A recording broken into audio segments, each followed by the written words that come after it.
इस पंखे से आनंद मिल रहा है या सुख? बताओ। सुख मिल रहा है। क्या मिल रहा है? सुख।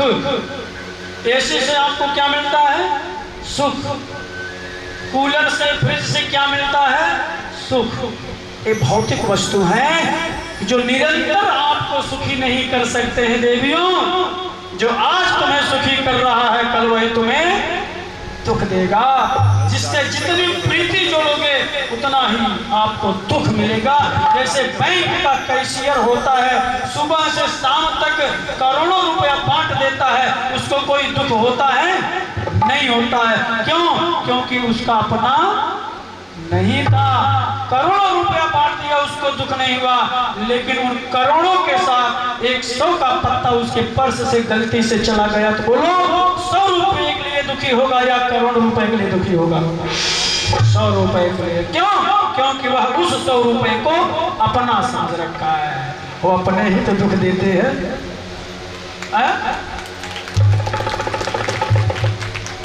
अपना कौन है जानना बहुत जरूरी है। और खुदा को जानने के लिए खुद को पहले जानो।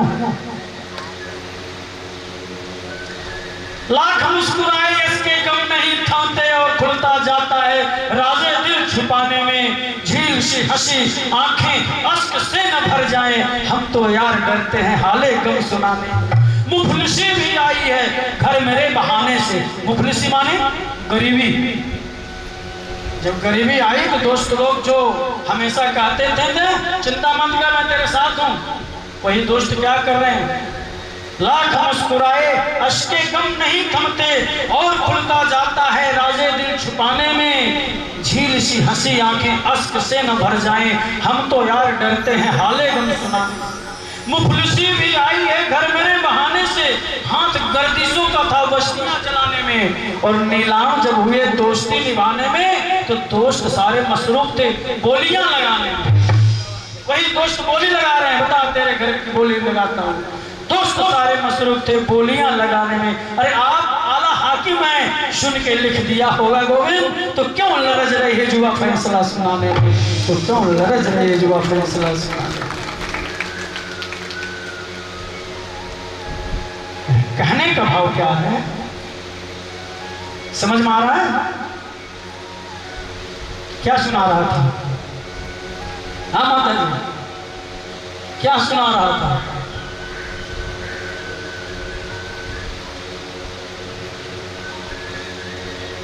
एक माता जी थी, कथा सुन रही थी और सुनते सुनते झोंका आ गया। देख रहे थे पंडित जी। माता जी सो रहे हो? अरे नहीं नहीं पंडित जी, बहुत बढ़िया कथा कर रहे हो, सुन रहे हो। अच्छा बताओ मैं कथा कहाँ छोड़ा? क्या सुना रहा था? कथा को कहाँ छोड़ा? कह रहे सुभाष नगर मोड़ पर। दिमाग में चल रहा होगा, स्वप्न में नहीं होगी, सोते सोते आंखों में बैठी होगी, कहीं उतार दे, वही कह रहे सुभाष नगर मोड़।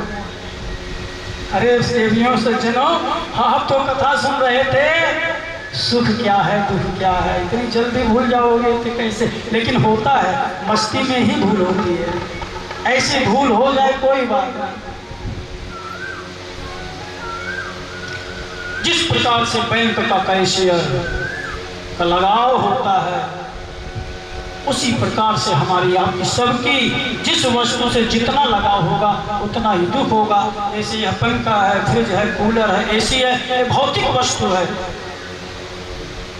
जो आज आपको सुखी कर रहे हैं यही कल दुख देंगे।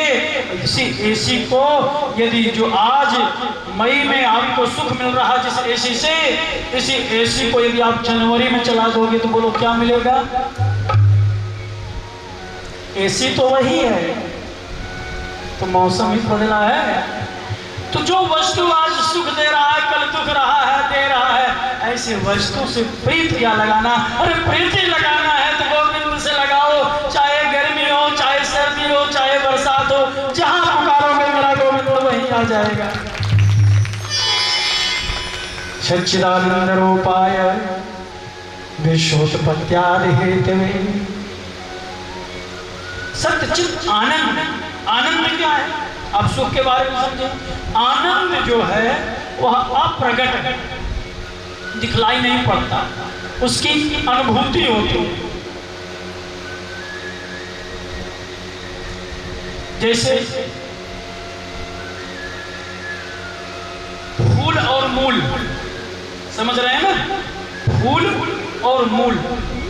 फूल जब तक मूल से जुड़ा हुआ है तब तक तो सुंदर है मात्र साहब। फूल जब तक मूल से जुड़ा हुआ है, डाल से जुड़ा हुआ है, तब तक तो सुंदर है। लेकिन जैसे उस फूल को मूल से अलग कर दोगे तो धीरे धीरे मुरझाना शुरू हो जाएगा, सुंदरता खत्म होने लगेगी। ऐसे देवियों सज्जनों, जब तक यह फूल इस मूल से जुड़ा हुआ है आपके चेहरे पर निखार है, लेकिन जिस दिन इस मूल से अलग हो जाओगे, दुनिया की कोई ऐसी वस्तु नहीं है, कोई ऐसा सेंट नहीं, कोई ऐसा क्रीम नहीं है जो आपको वह ताजगी प्रदान कर सके।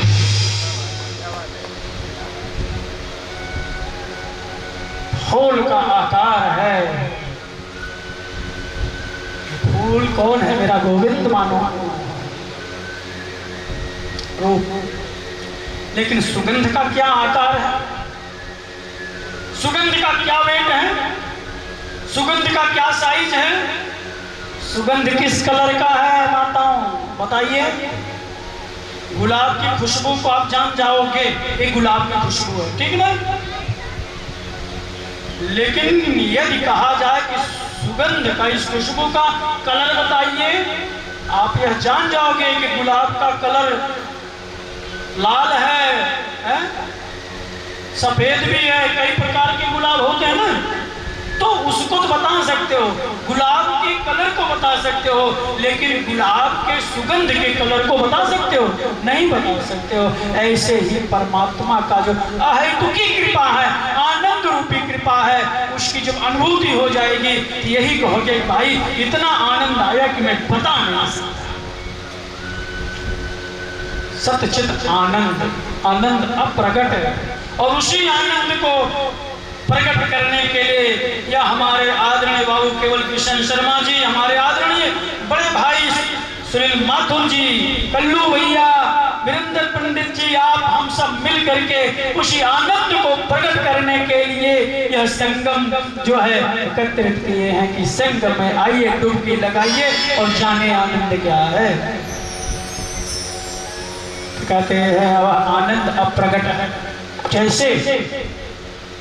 दूध में घी, मक्खन, जिस प्रकार से दूध में घी है, घी किससे पाया जाता है? दूध से ना, घी दूध में रहता है ना। तो यदि आपको दूध दे दिया जाए कि लो जी दूध में तो घी है, सीधा दूध से ही पूड़ी निकाल लो, तो निकाल लो। लो जी दूध में तो घी है, जोत जला लो, जला लोगे? नहीं। लेकिन यह सत्य है कि दूध में घी, जिस प्रकार से दूध में घी है हम जानते हैं और मानते भी हैं, और दूध से घी निकालने के लिए हमें नाना प्रकार के उपाय करने पड़ते हैं। दूध को गर्म करना पड़ेगा, जिमाना पड़ेगा, दही बनेगा, मथना पड़ेगा, जो भी क्रियाएं हैं, और तब जाकर के उससे घी निकलेगा ना। और तब जाकर के वह घी से, उस घी से आप ज्योत जलाओगे, तब जाकर के उस ज्योत से अंधकार नष्ट होगा। ठीक इसी प्रकार से जब आप मनोमंथन करोगे, मंथन करने के बाद उसका विकार निकलेगा।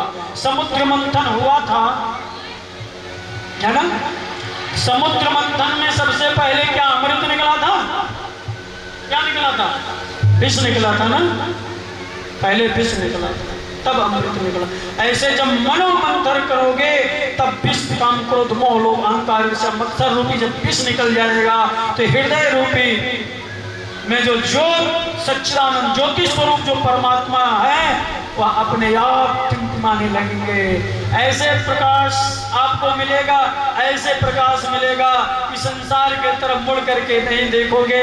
बस एक ही मुझे लगी श्याम संग प्रीत दुनिया क्या जाने, अब परमात्मा की प्रीति में जुड़ जाओगे।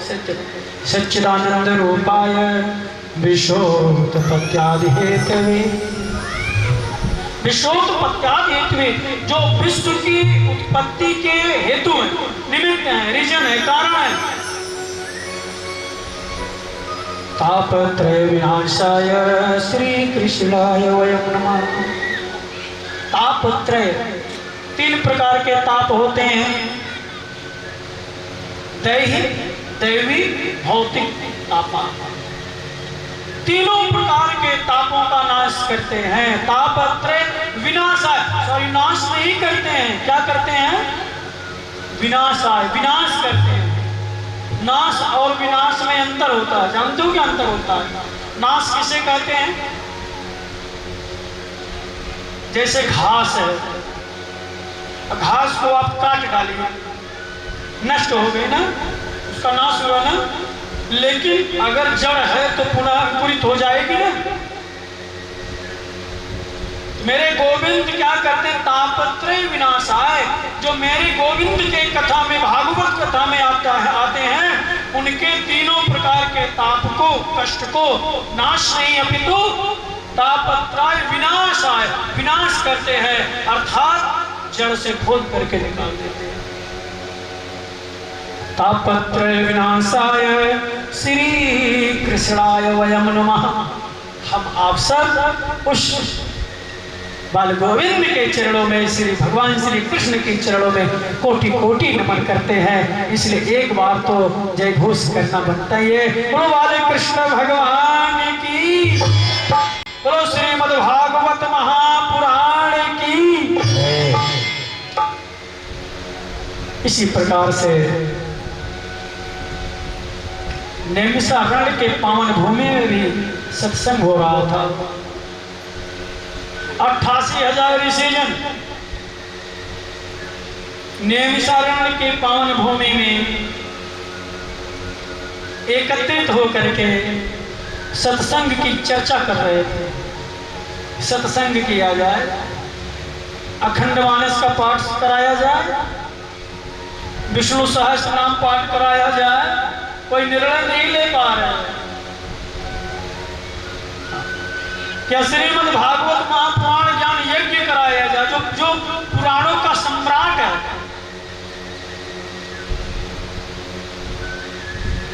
आप किसी पुराण में सुने हैं? श्री रामचरित महापुराण सुने हैं? रामचरित मानस सुने हैं? अगर महापुराण सुने हैं तो केवल महाशब्द कहाँ आया है? श्रीमद् भागवत महापुराण। महाशब्द कहाँ आता है? एक होता है आत्मा और एक होता है महात्मा। आत्मा कौन है, महात्मा कौन है? तो महा का मतलब समझ गए कहाँ लगेगा? एक होता है पुराण और एक होता है महापुराण। यह श्रीमद् भागवत पुराण ही नहीं, यह महापुराण है सज्जनों, यह महापुराण है जिसमें आप सब एकत्रित हुए हैं। नैमिषारण्य की पावन भूमि में 88,000 ऋषिजन एकत्रित होकर के सत्संग कर रहे थे। उसी समय सूत जी का आगमन हो गया और जो 88,000 ऋषिजन थे, एक एक ऋषि की उम्र 10-10 हजार वर्ष और सूत जी की आयु क्या थी पता है? कितनी? 20 वर्ष। कैसे सूत जी का आगमन हुआ? सब वयोवृद्ध संतजन उठ करके खड़े हो गए। आइए आइए, स्वागतम स्वागतम स्वागतम। सूत जी कहते बैठे बैठे, अरे क्यों शर्मिंदा करो, आप इतनी महान, मैं तो आपके बच्चे के बराबर हूं। शौनकादि ऋषियों ने कहा, नहीं प्रभु, कि धन वृद्धा बल वृद्धा आयुर्वृद्धास्तथैव ते सर्वेपि ज्ञान वृद्धा किंकिरा शिष्य किंकिरा। धन वृद्धा बल वृद्धा आयु वृद्धा तथैव। कोई धन में बड़ा होता है, कोई बल में बड़ा होता है, कोई आयु में बड़ा होता है, लेकिन ते सर्वे ज्ञान वृद्धा, सबसे बड़ा वृद्ध कौन है, सबसे बड़ा कौन है, महान कौन है? ते सर्वे ज्ञान वृद्धा, जो ज्ञान में बड़ा हो, जो ज्ञान में बड़ा हो। हे सूत जी, इसलिए आपका जो ज्ञान है ऐसा वैसा ज्ञान नहीं है, हमारी तरह किताबी ज्ञान नहीं है, पन्ना पलटने वाला ज्ञान नहीं है। आपका ज्ञान तो है अज्ञान ध्वांत विध्वंस, कोटि सूर्य समा प्रभा, सूताख्यायि कथा सारम मम कर्म रसायनम। आपका ज्ञान जो है सूत जी, अज्ञान ध्वांत विध्वंस, कोटि सूर्य समा प्रभा। एक सूर्य नहीं, कोटि माने, कोटि माने 100 करोड़ों,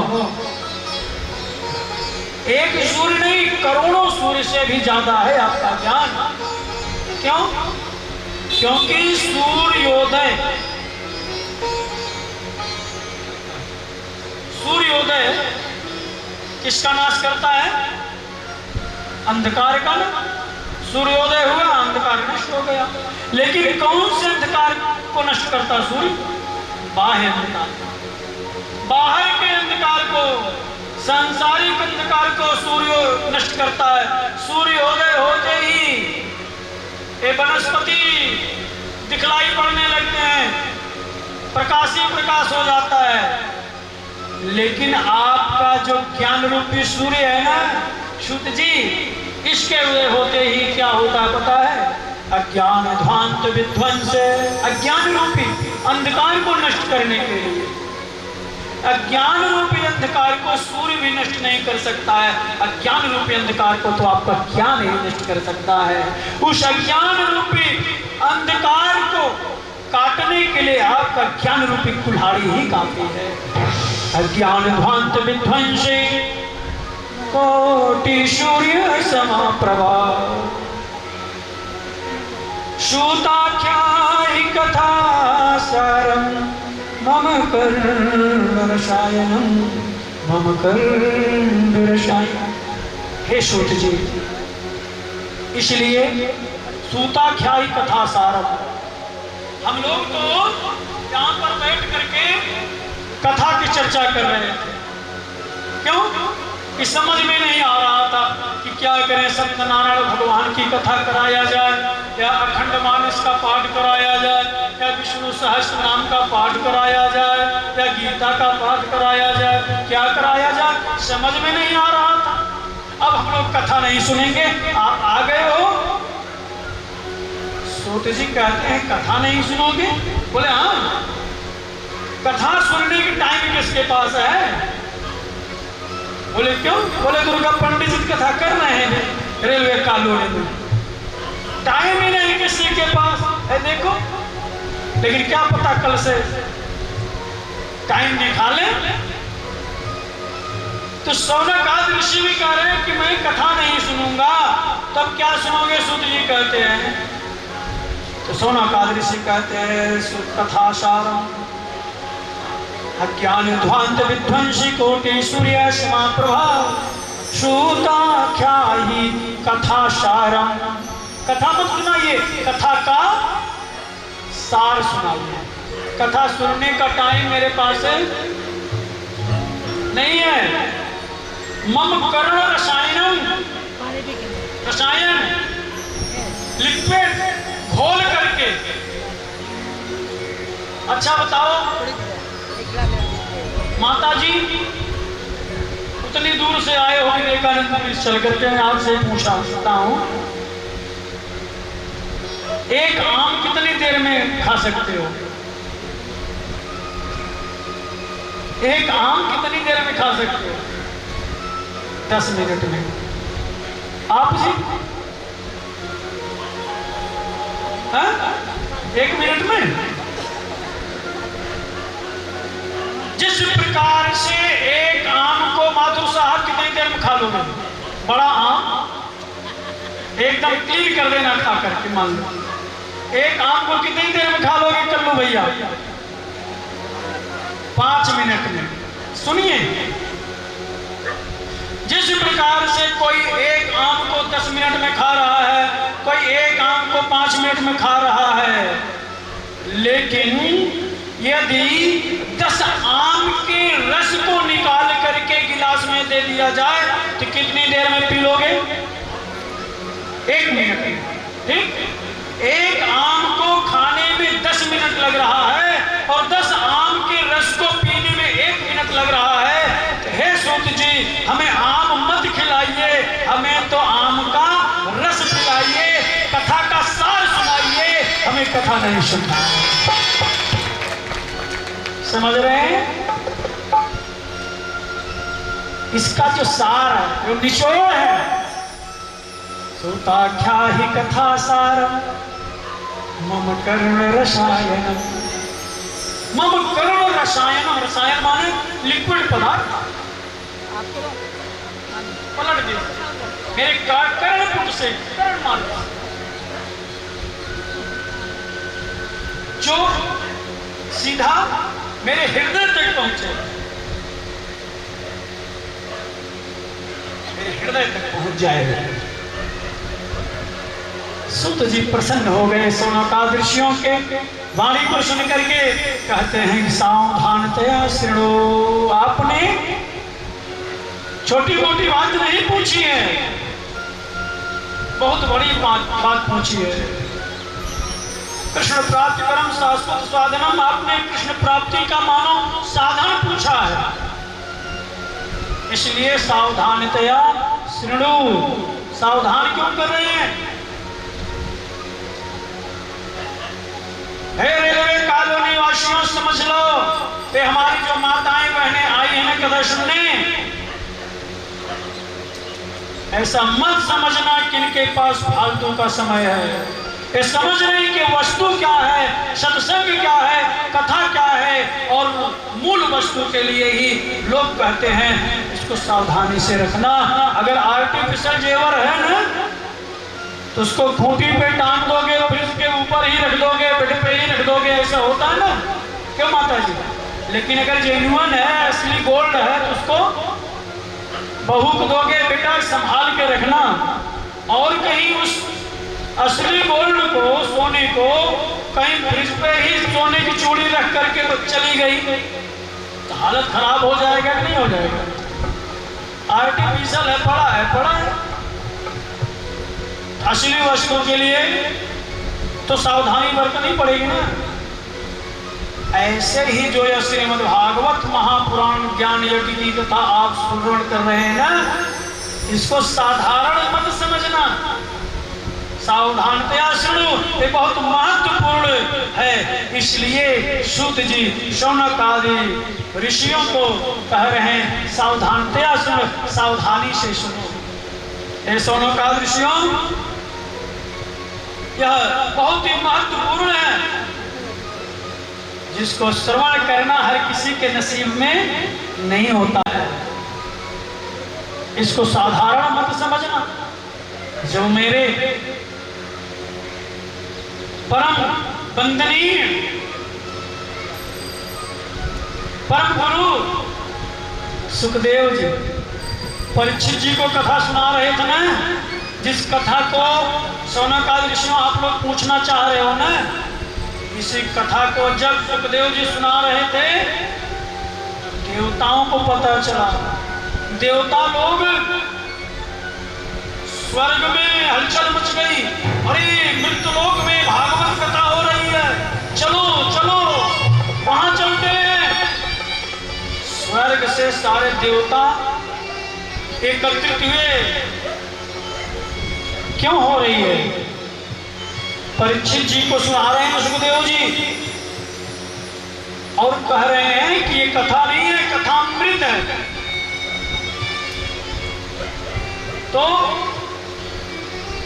स्वर्ग से सारे देवता स्वर्ण के कलश में अमृत लेकर के आए और सूत जी से कहते हैं, सूत जी आपके चरणों में कोटि कोटि प्रणाम है। सूत जी ने देखा कि देवता लोग बिना बुलाए आ गए। बुलाने पर जल्दी आते ही नहीं है, बिना बुलाए कैसे आ गए? बोलो कैसे आगमन हुआ, क्या काम है?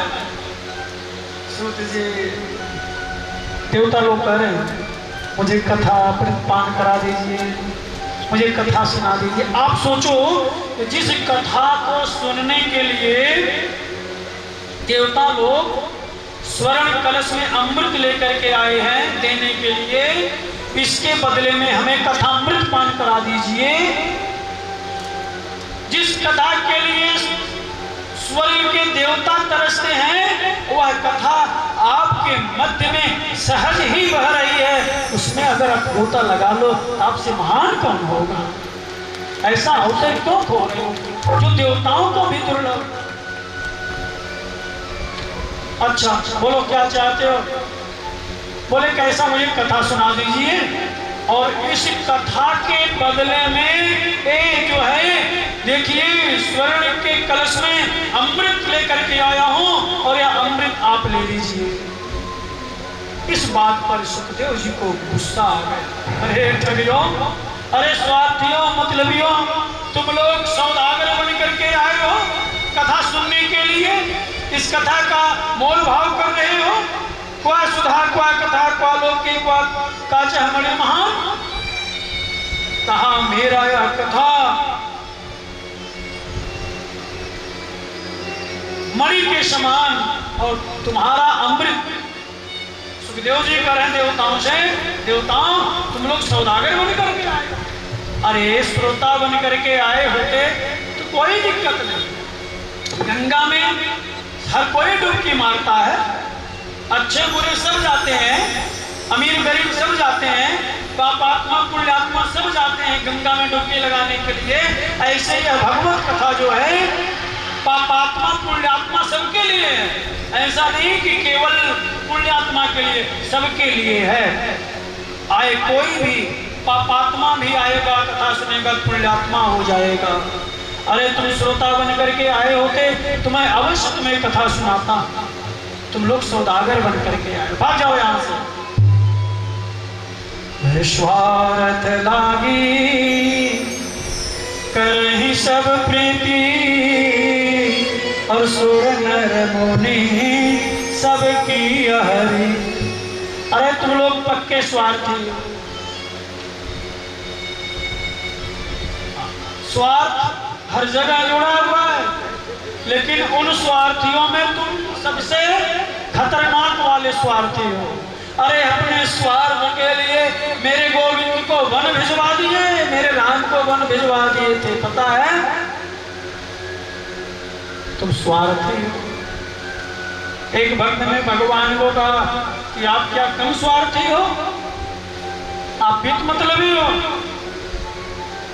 बिना मतलब के पूछते नहीं हो। एक भक्त भगवान को कहता है कि तारो प्रहलाद जिन तात कर तमाशा देखो और ध्रुव को तारो जो बालापन गायो।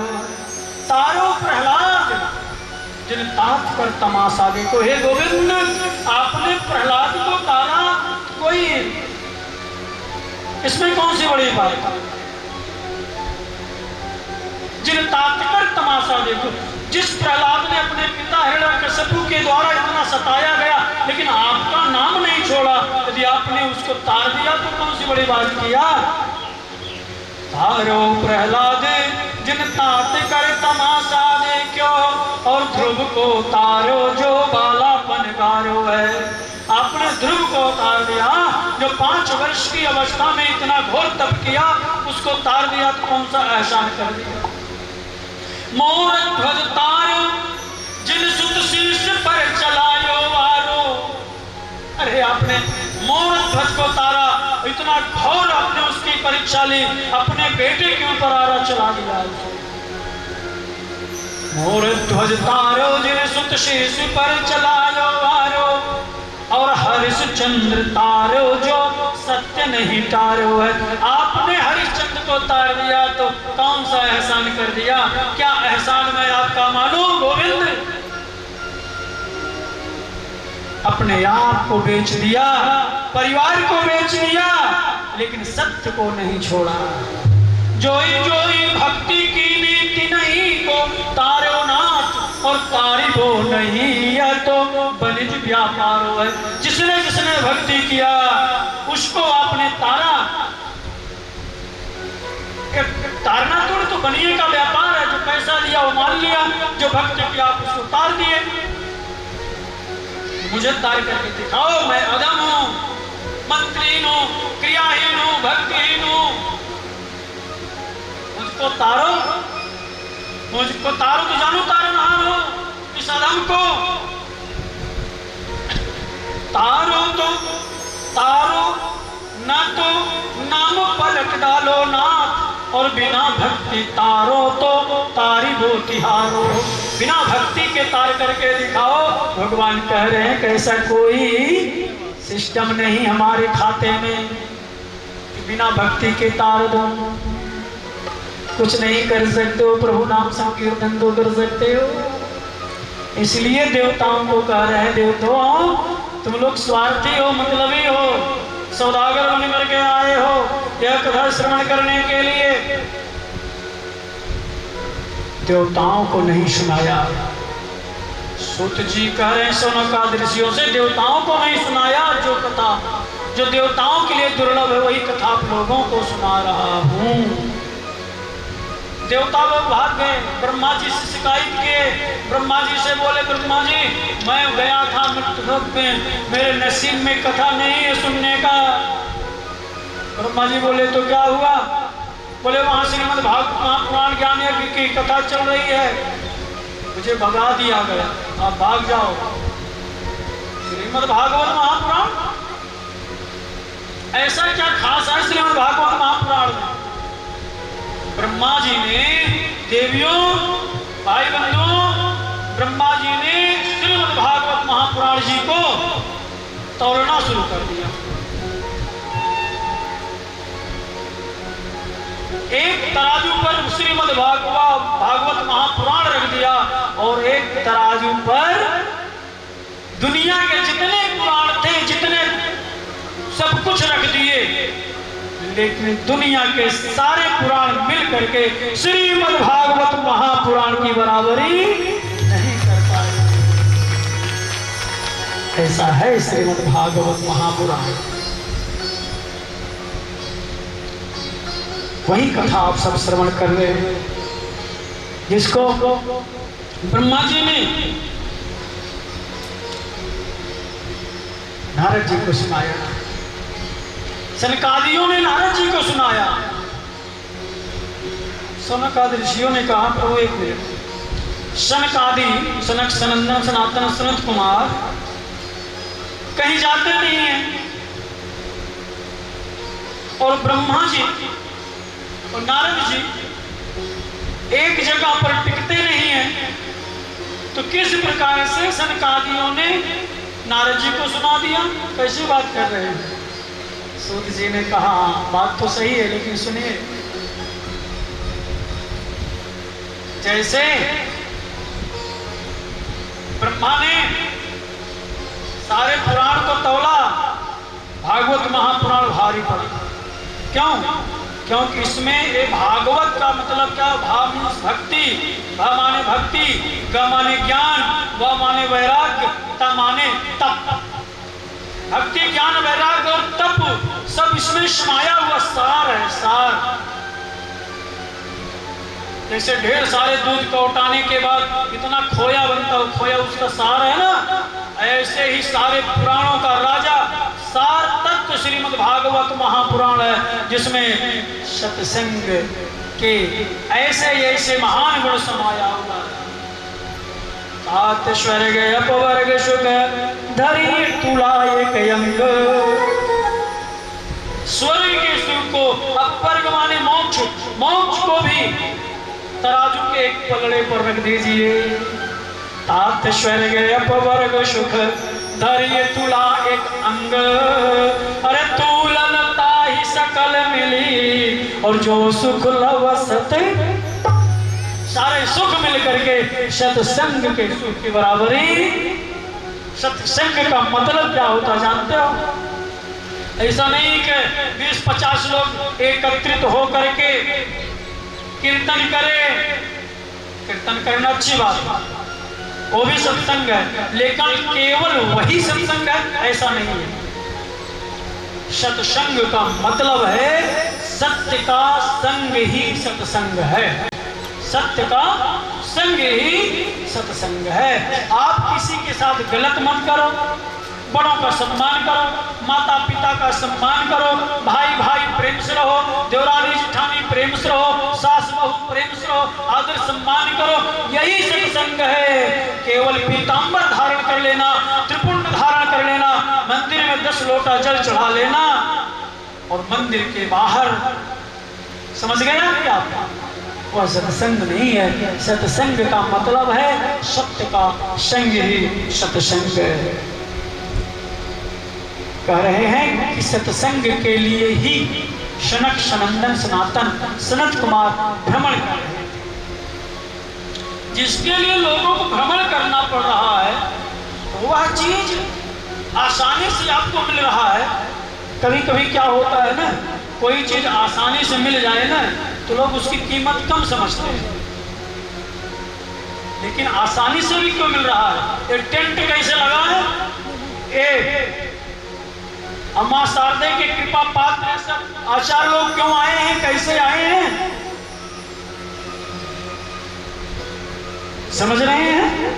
सब में जो है पैसा लगता है, और पैसा को सत्कर्म में लगाना। पैसा क्या है पता है? हर पैसा से तात मात, पैसा से भगनी भ्रात है। पैसा क्या चीज है? पैसा से तात मात, पैसा से भगनी भ्रात, पैसा से तू ही यार, पैसा से रुपया, पैसा से आदर सम्मान हो तो पंचन में, पैसा बिन बात कोई बात ना पूछैया है। संत कहे साची तो मन में विचार देखो, दैया ने बनायो कैसे जगत में रुपया है।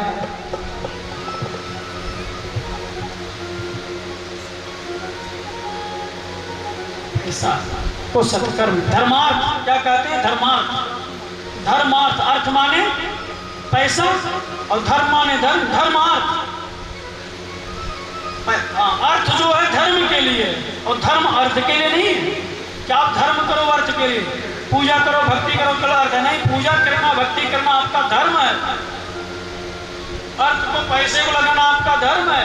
नफा नुकसान हानि लाभ जीवन मरण यश यश विधि। हाँ, परमात्मा के हाथ में। गुरु के पास जाओ तो मत पूछो हमारी फैक्ट्री नहीं चल रही, गुरु जी कुछ उपाय बताओ, कोई मंत्र बताओ पैसा आ जाए। ये सब फालतू की बात मत पूछो। अरे पूछो मेरा मन गोविंद के चरणों में कैसे लगेगा। हे गुरु जी कोई ऐसा उपाय बताओ हमारे परिवार में प्रेम बरसे, हम भाई भाई में कैसे रहें, सास बहू कैसे रहे, हमारे परिवार जहाँ सुमति तहाँ संपत्ति नाना, और जहाँ कुमति तहाँ विपत्ति निराना। ऐसा है सत्संग। एक राही नार दो योगी। अब वही बात बतला रहे हैं सूत जी समकाल ऋषियों से। कहते हैं कि ऋषियों सुने, एक राही विशालाया चत्वार ऋषियो मला, सत्संगम समायार्था दादिषु तत्र नारदम। एक राही विशालाया चत्वार ऋषियो मला। एक समय सनक सनंदन सनातन सनत कुमार चारों ऋषि सत्संग की इच्छा से भ्रमण कर रहे हैं। लेकिन क्या हुआ? एक राही विशालायाम चत्वार ऋषियो मला, सत्संगम समायाता दादृशु तत्र नारदम। एक चारों ऋषिजन सनक सनंदन सनातन सनत कुमार चारों भैया सत्संग की कामना से माता जी भ्रमण कर रहे थे विशालपुरी बद्रीनाथ धाम, बद्री का आश्रम।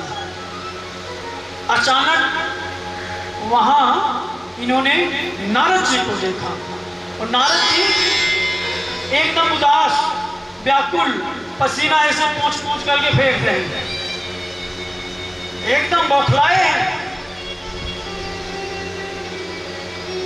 आपस में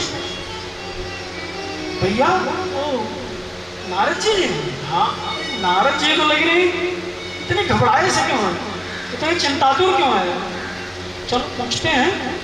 एक संत के हृदय में, संत के चेहरे पर उदासी, सनक सनंदन सनातन संत कुमार, क्या वो भैया देवर्षि, क्या बात है, क्यों इतने उदास हो?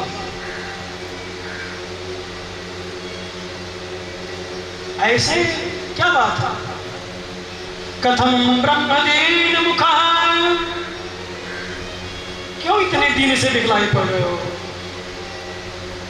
कथम ब्रह्मदीन मुखा कुतसे चिंतातुरो भवान्, त्वरितं गम्यते कुत्र कुतश्यामनं तव।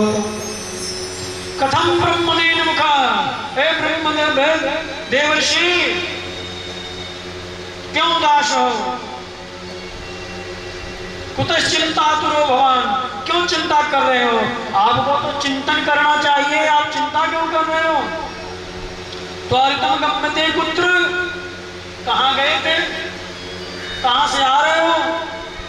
कुतश्चागमनं तव, कहाँ से आपका आगमन हो रहा है, बताओ, हमारे लायक कोई सेवा।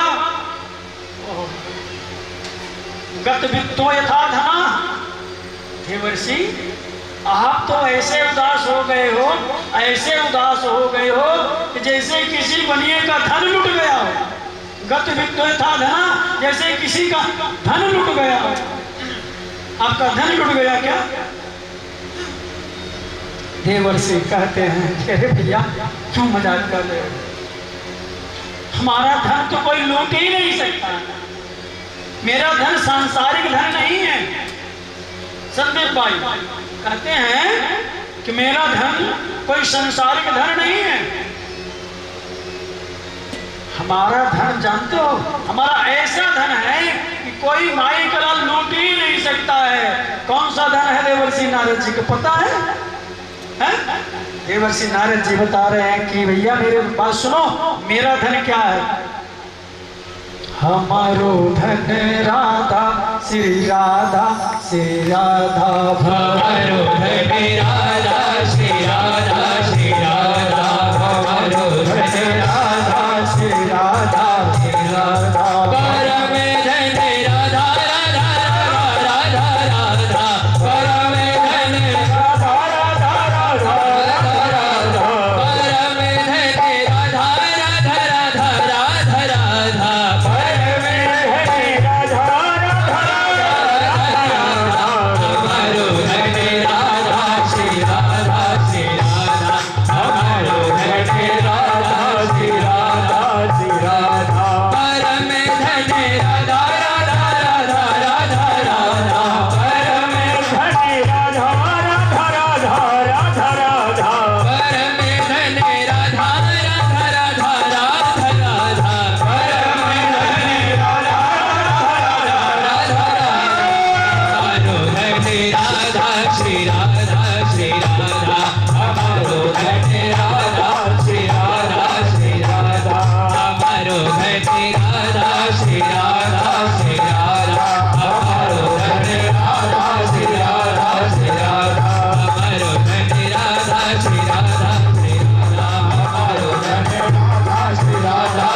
लाडली सरकार की जय, राधा रानी की जय।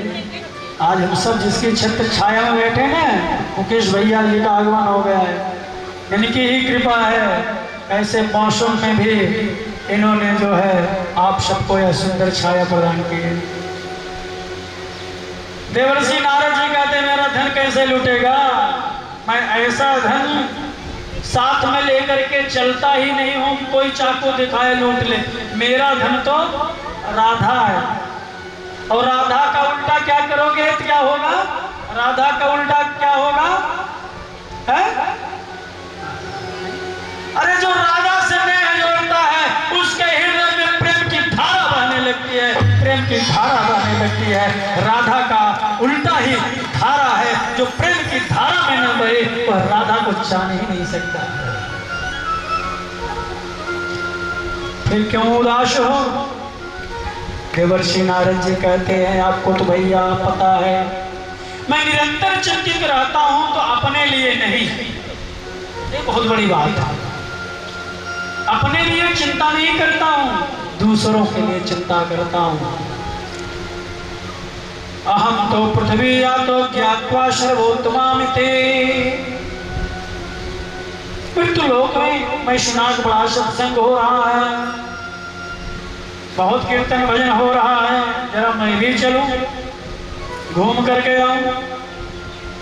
तो मैं मृत्युलोक में आ गया, धरती पर आ गया। मैं धरती पर गया और देवर्षि नारद जी सनत कुमार जी से बतला रहे हैं अपने दुख का कारण। करें भैया, मैं पृथ्वी पर गया निरीक्षण करने के लिए, देखूं कैसे चल रहा सत्संग, मेरे प्रभु के नाम की महिमा गुणगान संकीर्तन हो रहा है कि नहीं। यही भाव लेकर के मैं पृथ्वी पर गया। अहम तो पृथ्वी आत्मा, अहम तो पृथ्वी आतो ज्ञात्वा सर्वोत्तमामिति। पुष्करम च प्रयागम च काशीं गोदावरी तथा। पुष्कर गया, प्रयाग गया, काशी गया, गोदावरी गया, हरिद्वार गया, सब जगह गया। लेकिन कलयुग में मैंने देखा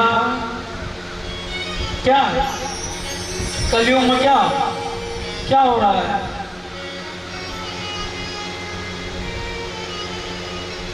काम क्रोध मोह लोभ अहंकार ईर्ष्या से सब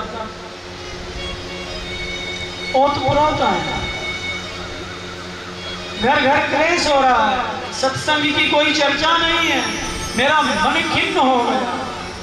ना पश्यम को त्रिचरमन संतोष कारकम। कलयुग के समस्त दुर्गुणों को लेकर के भैया मेरा मन उदास हो गया। मैं सोचा क्या करूं। पुष्कर गया, प्रयाग गया, काशी गया, गोदावरी गया, हरिद्वार गया, कहीं शांति नहीं मिल रही। ये सांसारिक लोग ऐसे संसार में वो लीन हैं कि जैसे संसार इनके साथ ही चला जाएगा। भैया मैं उदास हो गया। मैं सोचा चलो महात्मा के पास चलते हैं, संत महात्माओं के पास चलते हैं। संत महात्मा के पास वहां कोई कुटिया दिखलाई नहीं पड़ी। एक भैया से मैं पूछा भाई साहब इधर आना जरा, एक कोठी किसकी है? तो बताया एक कोठी। बोले हाँ एक कोठी। बोले एक कोठी त्यागी जी महाराज की है। मेरा तो होश उड़ गया। नाम है त्यागी जी महाराज और कोठी है त्यागी जी महाराज की। एक कैसे त्यागी जी महाराज हैं? अब क्या क्या? अच्छा आगे गया भैया। देवर्षि नारद जी संत कुमार जी से कह रहे, आगे गया तो देखा कई बच्चे आपस में शोर मचा रहे थे, लड़ रहे थे, झगड़ रहे थे, एक दूसरे को मान रहे थे। मैं पूछा भैया ये सारे बच्चे किसके हैं, क्यों लड़ रहे हैं आपस में? तो उसने बताया सारे बच्चे ब्रह्मचारी जी महाराज के। हाँ समझ रहे?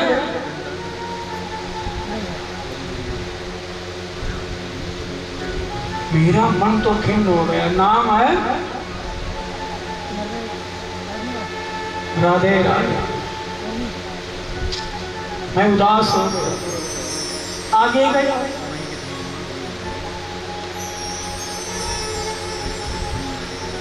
आगे देखा एक कुटिया है, उसमें भी कुछ लोग जो सत्संग में नहीं आ पाते, सत्संग की महिमा को नहीं जान पाते, क्लेश कर रहे हैं, तू मैं कर रहे हैं, शोर शराबा कर रहे हैं, लड़ रहे हैं। मैं पूछा भैया कुटिया किसकी है, इतना शोर कहाँ शोर रहा है? तो बोला एक कुटिया। बोले हाँ, बोले कुटिया मौनी बाबा की है। जहाँ शोर आ रहा, जहाँ से शोर हो रहा है ना, एक कुटिया मौनी बाबा का है, नाम है मौनी बाबा। और शोर शराबा सबसे ज्यादा नाम है त्यागी जी महाराज, आलीशान कोठिया, पता है कलयुग में। सुखदेव जी केले के पत्ते की लगोटी धारण किए हुए अपने साथ कुछ न रखे हुए विचरण कर रहे हैं। ऐसे महान संत हमारे भारतवर्ष की भूमि में हुए, जिस भूमि पर हम आप सब आए हुए जन्म हुआ है, एक शिष्ट साथ नहीं लेकर के चलना। और आज कलयुग में दो तो चाहिए ही, बगल में झोला लेकर के चलने वाला। आज जो गाड़ी, आज जो जिसके आगे पीतल के 1008 फला फला फला ना लिखा हो, आलोचना नहीं कर रहा हूं किसी, लेकिन क्या है, मन की तरंग मार ले, बस हो गया भजन। ये जो तरंगे हैं ना, कोठियों की, गाड़ियों की, ये किसके लिए है, किसके लिए नहीं, तो जानो। नाम है त्यागी जी, कोठी की क्या जरूरत? समझ, मेरा मन खिन्न हो गया। अब मैं कहां जाऊं? देवर्षि नारद जी कह रहे हैं, देवर्षि नारद जी कहते हैं भैया मेरे मन में ख्याल आया, अब यहां से, अब पुष्कर से, प्रयाग से, काशी से, गोदावरी से सब कुछ त्याग करके अब चलना चाहिए। कहां? मैं सोचने लगा क्या कि चलो रे मन श्री वृंदावन धाम, बनो रे मन श्री वृंदावन